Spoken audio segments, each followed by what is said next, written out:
Halo semuanya, saya Dr. Sam. Saya mau menjawab pertanyaan tentang apa benar sebenarnya kalau misalnya pasien datang ke rumah sakit langsung di-COVID-kan atau enggak. Karena banyak masyarakat berpikir kalau misalnya saya datang ke rumah sakit mungkin bakal di-COVID-kan gitu. Terus mungkin bisa jadi upaya-upaya di-COVID-kan ini untuk menambah dana di rumah sakit katanya. Nah, jadi sekarang saya mau bahas supaya teman-teman, Anda semua nggak salah persepsi dan supaya jelas nih alasannya kenapa orang yang mungkin kita nggak duga-duga COVID malah diagnosisnya COVID. Dan sebenarnya sih udah dibahas oleh dan dijawab oleh pemerintah juga soal peng-COVIDan ini. Tapi saya rasanya kurang puas dengan jawaban pemerintah. Malah pemerintah juga bertanya-tanya, bukan bertanya-tanya tapi malah pemerintah juga mempertegas ke rumah sakit. Jangan sampai ada rumah sakit ataupun nakes yang meng-COVID-kan pasien itu. Jadi kita aja berpikir sebenarnya ini pemerintah dukung siapa ya gitu. Padahal sebenarnya ada regulasinya. Pemerintah udah buat regulasinya soal status diagnosis COVID.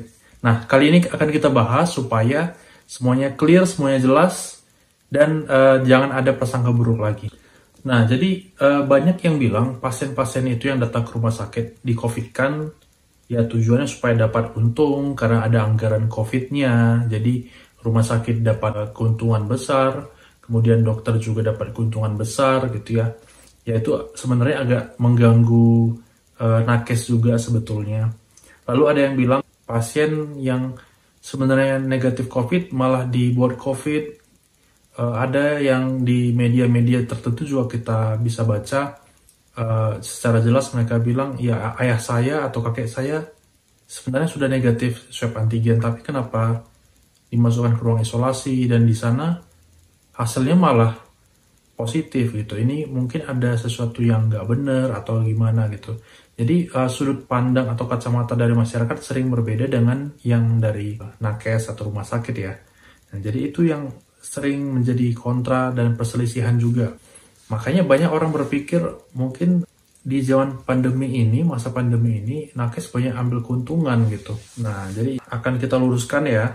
Kemudian ada juga yang bilang pasien demam, sesak napas sedikit, batuk dikit langsung COVID, dikit-dikit COVID, dikit-dikit COVID gitu. Yang nggak ada gejala COVID malah juga di COVID kan gitu. Jadi sebenarnya yang benar tuh gimana sih gitu ya. Satu sisi saya mau bahas dulu sebenarnya istilah di COVID-kan itu sebenarnya gimana sih. Pengertian dari masyarakat sendiri untuk terutama orang-orang yang memang senang keributan, konspirasi, dan anti-COVID. Sebenarnya pengertian di COVID-kan itu gimana gitu. Kalau yang saya tangkap, pengertian di COVID-kan itu berarti seseorang atau mungkin pasien yang mungkin tidak COVID tapi dibuat diagnosisnya COVID gitu ya.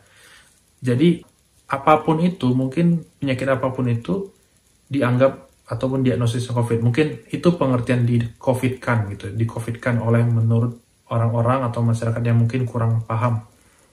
Sebetulnya ya, kalau misalnya kita melihat pedoman COVID yang dikeluarkan atau dirilis oleh pemerintah, diagnosis COVID itu ada ininya, ada pembagiannya, ada tipe-tipenya. Bukan senaif misalnya COVID dan tidak COVID, nggak semudah itu gitu. Jadi ada tahapan, bukan tahapan sebenarnya, tapi kayak apa ya, tipe lah ya, tipe. Jadi ada yang pertama itu konfirmasi COVID ya. Konfirmasi COVID ini artinya seseorang yang mungkin kita duga ini COVID atau mungkin gejalanya juga tidak jelas, tapi dikonfirmasi dengan hasil pemeriksaan, terutama dengan PCR ya. Kita diagnostik kita PCR, gold standard kita PCR. Kemudian yang kedua, probable. Probable COVID ini artinya seseorang yang mungkin gejalanya cukup khas ya, mengarah banget dengan COVID. Tapi kita belum punya buktinya, misalnya PCR-nya belum keluar, atau kita belum PCR, atau bisa jadi kita sudah cek PCR, tapi hasilnya belum keluar, kita masih menunggu nih hasil PCR-nya gitu ya. Nah itu probable, kita sebut probable. Atau mungkin PCR sebelumnya pernah negatif gitu ya, tapi ini kita yakin banget ini ke arah COVID. karena mungkin di keluarganya ada yang baru terdiagnosis COVID misalnya. Nah, makanya kita yakin ini kita sebut probable, ya, bukan konfirmasi COVID. Nah, yang ketiga ada yang namanya suspek COVID. Ya, suspek COVID ini yang mungkin hanya sekadar demam dan kita curigai ini mungkin COVID gitu ya, atau batuk, ya mungkin sekadar apa ya, ada gejala yang menyerupai, kita anggap suspek COVID, dan itu nggak salah ya.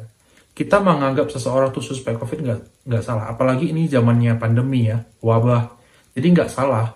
Kalau misalnya ada dokter yang mendiagnosis seseorang sebagai suspek COVID hanya karena demam, itu dia tidak salah. Dituntut juga nakes tersebut tidak akan salah, karena memang sudah ada peraturannya tuh, ada pedomannya yang meregulasi, jadi nggak akan salah. Saya punya pengalaman dulu pernah tugas di Bengkulu, ya. Dulu di sana di Bengkulu itu kasus demam berdarah tuh sangat jarang, lebih banyak malaria. Nah, jadi ketika misalnya ada kasus demam berdarah, maka itu akan jadi wabah di sana. Nah, jadi setiap kali ada orang demam, walaupun mungkin itu demam karena kurang sehat atau apa ya, yang demam sederhana gitu ya, itu tetap boleh kita anggap sebagai suspek demam berdarah, nggak salah. Demikian juga kalau misalkan ada seseorang, Tuan X, katakan Tuan X datang ke rumah sakit, dia demam, dianggap suspek COVID, itu nggak salah. Nah, masalahnya, masyarakat anggap itu sebagai di-COVID-kan, padahal itu bukan di-COVID-kan ya. Si Tuan X ini bukan sakit COVID, tapi suspek COVID. Jadi diagnosisnya itu belum tegak ya, belum tegak, tapi masih sebatas suspek COVID. Atau mungkin probable COVID mungkin gitu. Jadi kita harus perjelas dulu definisinya. Apa maksudnya di COVID-kan gitu? Apa yang diduga orang-orang tertentu itu yang katanya di COVID-kan, kalau kita secara jelas kita diskusikan, itu ternyata nggak ada yang salah gitu. Jadi orang-orang yang ini yang katanya di COVID-kan ini, dari pihak rumah sakit atau nakes itu nggak ada yang salah. Mereka mungkin dibuat diagnosis suspek COVID atau probable COVID, itu nggak salah. Nah, hal ini menimbulkan keresahan dan menurut saya merugikan juga. Karena hal ini bisa membuat orang-orang jadi tidak mau datang ke rumah sakit. Sebenarnya sih nggak masalah ya, itu nggak masalah. Tapi yang menjadi masalah ketika orang-orang yang memang butuh perawatan atau penanganan jadi tidak datang ke rumah sakit. Contohnya nih, ya ini kita anggap dalam situasi COVID ya, masalah COVID. Tuan X ya, Tuan X ini dia mengalami demam ya, mengalami demam dan sesak nafas ya. Tapi dia ini ada dua skenario. Skenario yang pertama, dia tidak mau datang ke rumah sakit karena takut di COVID-kan. Karena dia sering dengar nih dari tetangga-tetangga, dari berita, dari Facebook, WA keluarga, katanya ke rumah sakit itu asal demam langsung di COVID-kan katanya. Dia nggak mau datang ke rumah sakit, dia tetap di rumah. Karena dia takut di COVID-kan. Nah, pada akhirnya setelah beberapa hari, kondisinya memburuk. Sesak napasnya makin berat, kemudian demamnya juga makin berat, atau mungkin mereda, kita katakan mereda gitu ya. Tapi sesak napasnya makin berat. Nah, jadi akhirnya mau nggak mau datang ke rumah sakit. Nah, setelah diperiksa ternyata memang paru-parunya sudah jelek. Sudah jelek, dilakukan pemeriksaan. Nah, ternyata memang positif COVID. Tapi karena terlambat ditolong, karena terlambat dibawa ke rumah sakit, akhirnya tidak tertolong si Tuan X tadi gitu. Itu skenario pertama. Skenario yang kedua, Tuan X ini demam dan juga sesak napas. Dia merasa ada yang kurang beres dengan tubuhnya, dia langsung datang ke rumah sakit. Ketika dia diperiksa, kemudian dia dikatakan positif COVID. Ya kalau misalnya dia berpikiran positif ya oke, ya saya mungkin positif COVID. Nah lalu dia ditangani langsung di rumah sakit. Ditangani, akhirnya setelah menjalani perawatan, akhirnya si Tuan X ini sembuh gitu. Jadi itulah dua skenario yang berbeda.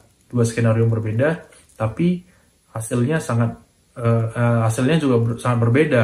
Gara-gara mindset tadi. Hanya gara-gara takut di COVID kan jadi seperti itu. Padahal banyak sekali orang yang membutuhkan perawatan. Jadi kampanye peng-COVID-an ini itu sangat membahayakan menurut saya karena menimbulkan kesalahpahaman dan juga penggiringan opini sehingga orang-orang bisa cenderung menganggap apa yang dikerjakan di rumah sakit itu jadi salah gitu.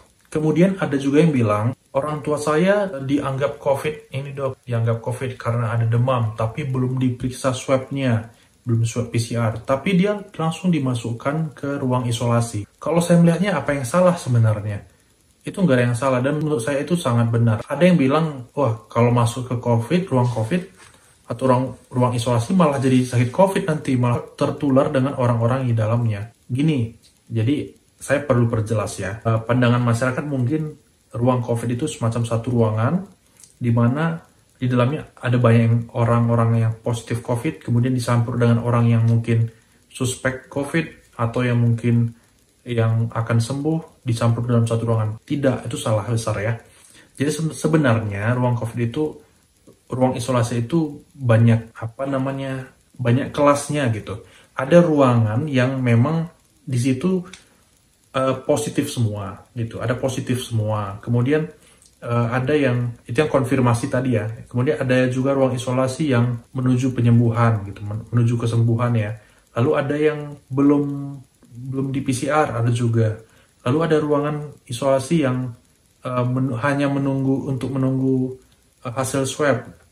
Untuk yang ada juga yang suspek COVID gitu. Jadi berbeda-beda. Kemudian ada juga yang ruang isolasi yang ICU isolasi atau ICU COVID. Jadi itu semua itu berbeda. Beberapa rumah sakit ada juga yang menyediakan ruang isolasi di mana pasien-pasien yang akan operasi dari ruang rawat jalan misalnya, dari poliklinik, di swab untuk misalnya operasi dalam beberapa hari. Nah, menunggu hasil itu mereka dimasukkan ke dalam ruang isolasi dan it's okay gitu. Ada khusus ruangan untuk mereka gitu.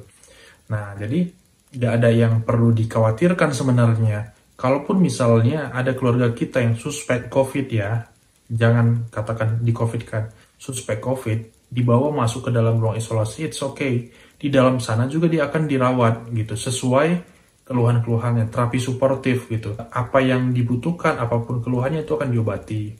Kalau memang ada komorbidnya juga akan diobati seperti biasa. Jadi hanya saja perlu perawatan intensif jika suatu saat nanti ada perburukan akibat COVID. Kalau memang ternyata COVID seperti itu, jadi nggak ada yang perlu dikhawatirkan sebetulnya. Menurut saya sih itu sudah sangat benar, langkah yang sangat tepat gitu. Jadi nggak perlu khawatir kalau misalnya ada keluarga kita hasil belum keluar langsung dibawa ke ruang isolasi. Lalu ada juga kasus di mana orang ya hasil swab antigennya negatif gitu, tapi semua gejalanya mengarah kepada COVID. Nah, ketika sampai di rumah sakit dia langsung dianggap probable COVID misalnya, atau suspek COVID, it's okay, itu juga nggak salah gitu, walaupun dia dari luar sudah membawa hasil swab negatif antigen ya, antigen negatif. Hasil swab antigen itu kan negatif palsunya cukup tinggi ya, sementara kalau hasil positifnya itu lebih cukup baik, artinya kalau positif kemungkinan besar memang positif gitu, sementara kalau misalnya negatif itu bisa jadi sebenarnya positif gitu, karena negatif palsunya cukup tinggi. Jadi dimasukkan ke dalam ruangan isolasi, nantinya akan di tes PCR lagi untuk memastikannya. Gak ada yang salah, itu benar, gak ada yang salah. Dan itu bukan di-COVID-kan ya seperti itu. Kemudian ada juga yang khawatir, misalnya bagaimana kalau dalam ruang isolasi itu terjadi infeksi tertular dari orang yang sakit ke orang yang lain gitu. Jadi sebenarnya kalau dari jurnalnya, cross infection di ruang isolasi itu pada pasien-pasien COVID jarang sekali terjadi ya. Jadi kalau misalnya di dalam satu ruangan ada beberapa orang yang dirawat, misalnya satu ruangan itu ada 4 orang pasien COVID, cross infection antara pasien itu jarang sekali terjadi. Kalaupun misalnya suatu saat satu orang pasiennya sembuh, maka dia itu punya kekebalan selama beberapa waktu, beberapa bulan mungkin barangkali. Jadi infeksi silang dari orang lain itu jarang sekali terjadi di situ. Yang malah ditakutkan adalah ketika infeksi itu malah menular ke para nakes, para perawat atau dokter, itu yang dikhawatirkan malah. Makanya mereka itu perlu menggunakan hazmat ketika masuk ke dalam ruang isolasi. Kemudian saya juga mau menjawab soal katanya di-COVID-kan ataupun mungkin pasien-pasien yang masuk ke dalam ruang isolasi itu membawa keuntungan ke rumah sakit karena ada anggarannya. Memang anggaran COVID itu ada untuk orang yang sakit COVID di rumah sakit. Jadi nantinya orang-orang yang misalnya sudah selesai perawatan, semua rekam medisnya itu akan dijadikan sebagai berkas klaim yang akhirnya di istilahnya apa ya, ditebuskan ke ke bagi BPJS, nanti BPJS yang verifikasi gitu. Memang seperti itu. Biayanya juga cukup besar ya, ratusan juta. Tapi soal mengambil keuntungan itu menurut saya itu salah besar. Karena begini, biaya inap di ruang isolasi untuk pasien COVID itu memang besar sekali ya, besar sekali. Karena ini ruang isolasi bukan ruang biasa. Itu pertama. Kenapa besar? Yang pertama itu karena gara-gara ini ruang isolasi, jadi biayanya cukup besar. Kemudian ada pemeriksaan PCR rutin. Bukan rutin juga sebenarnya. Ketika masuk ruang rawat, kemudian pulangnya juga akan diperiksa juga gitu. Atau mungkin ada pemeriksaan PCR yang karena kebutuhan yang menurut dokter perlu diperiksa misalnya. Jadi pemeriksaan PCR juga mahal kan ya, sekitar 1 juta. Kemudian hazmat yang digunakan para perawat dan juga dokter, ataupun nakes, ataupun mungkin non nakes yang lain juga masuk. Nah, ada juga biaya seperti itu. Biaya-biaya lainnya banyak, obat-obatan gitu. Oksigen juga mahal. Jadi itu semua yang membuat biaya perawatan untuk satu orang tuh cukup mahal, bisa ratusan juta. Sehingga yang seperti itu perlu diklaim ke pemerintah. Jadi nggak mungkin itu menjadi tanggungan oleh rumah sakit, itu nggak mungkin. Dan itu sudah diukur. Maksudnya begini, biaya-biaya itu sudah diukur. Artinya tidak akan mungkin kalaupun misalnya biayanya berlebih, akan sangat menguntungkan sekali, itu tidak mungkin. Itu sudah diukur, sudah dihitung dengan tepat gitu. Sehingga tidak akan menyebabkan untuk satu pasien untung besar rumah sakit, itu nggak mungkin ya. Nah, jadi biaya-biaya ini sebenarnya bukan hanya untuk yang konfirmasi COVID saja, tapi untuk kasus yang lain seperti suspek dan juga probable. Ketika pasien-pasien probable dan juga suspek masuk ke dalam ruang isolasi, semua biaya untuk perawatan mereka juga akan ditanggungkan oleh negara. Pemerintah akan tanggung semua biayanya. Makanya tidak perlu heran kalau misalnya ada orang-orang yang mungkin kita belum yakin dia positif tapi suspek, mereka ini sudah dimintai tanda tangan semacam inform consent di mana mereka ini jelaskan akan dirawat di dalam ruang isolasi. Jadi ada inform consent seperti itu. Ada yang ditandatangani ketika masuk ke ruang rawat isolasi. Gunanya apa? Untuk misalnya biaya perawatan mereka akan ditanggung oleh pemerintah gitu. Tujuannya itu gitu. Tapi orang-orang berpikir kita tanda tangan rumah sakit bakal untung besar, padahal orang tua saya ini bukan COVID. Hasil PCR-nya belum keluar, tapi dimasukkan ke ruang isolasi, dan sekarang saya diminta tanda tangan katanya. Padahal sebenarnya bukan seperti itu ya. Jadi dari awal sudah ada inform consent yang akan ditandatangani, yang perlu ditandatangani.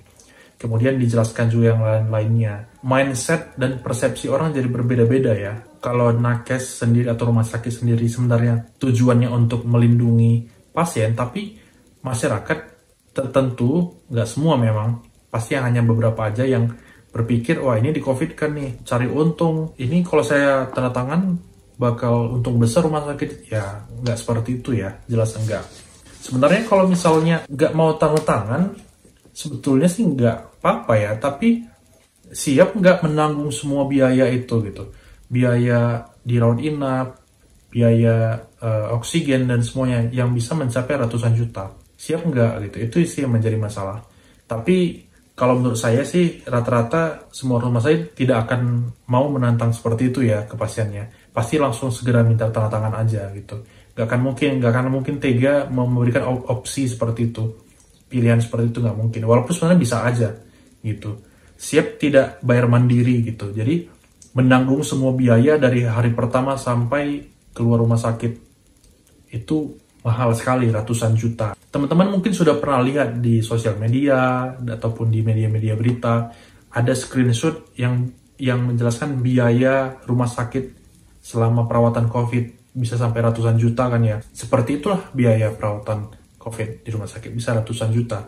Kenapa mereka bisa ditagihkan biaya? Gara-gara mereka itu mungkin menurut saya dirawat di layanan kesehatan yang mungkin tidak bekerja sama untuk rujukan COVID. Jadi bukan pada fasilitas kesehatan rujukan COVID, sehingga mereka ditagihkan biaya seperti itu. Makanya mereka ditagihkan. Sementara kalau misalnya dirawat di rumah sakit yang rujukan COVID, itu semua ditanggung oleh pemerintah. Mungkin ada beberapa obat atau ada biaya-biaya tertentu yang mungkin di luar tanggungan, itu mau tidak mau harus ditanggung pasien. Bisa saja ada gitu, seperti itu.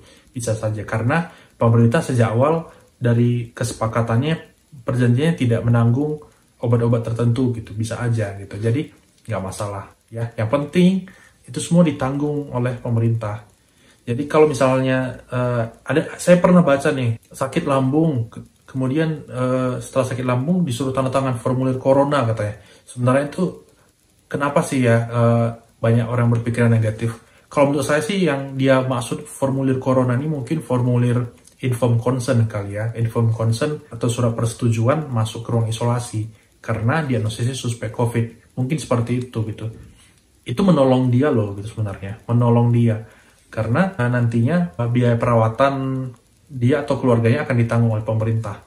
Jadi satu sisi saya sangat berterima kasih banget dengan pemerintah karena bisa membantu kita masyarakat, terutama dalam hal biaya perawatan COVID yang sangat mahal. Dan saya juga mau jawab pertanyaan tentang, kan bisa aja sih dok kalau misalnya beberapa oknum sengaja ambil keuntungan atau sengaja membuat diagnosis konfirmasi COVID gitu, hanya untuk keuntungan. Oke, jadi kalau seperti itu sangat kecil kemungkinan ya, sangat kecil.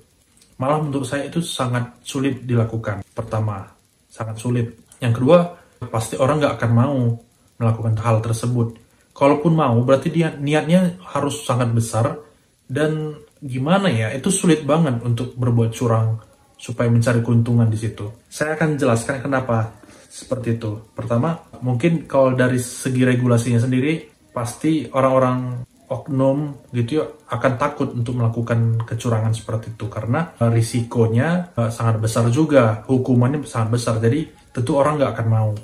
Untuk orang-orang yang berani melakukan kecurangan, misalnya untuk mencari keuntungan, sengaja di-COVID-kan gitu ya, itu pun sangat sulit. Kenapa sulit? Karena sistem di rumah sakit itu bertingkat-tingkat gitu. Jadi banyak sekali yang mengawas. Contoh misalnya, satu dokter kita anggap ini oknum ya, oknum dokter membuat diagnosis satu pasien jadi COVID, konfirmasi COVID katanya. Nah yang seperti ini kita anggap di-COVID-kan ya, memang benar di-COVID-kan. Kalau misalnya dibuat diagnosisnya konfirmasi COVID, berarti di-COVID-kan. Nah ini kita anggap dokternya jahat. Tapi itu tidak semudah itu gitu. Karena akan ada laporan selalu itu. Untuk di rumah sakit rujukan COVID, setiap hari itu ada laporan apa sih namanya.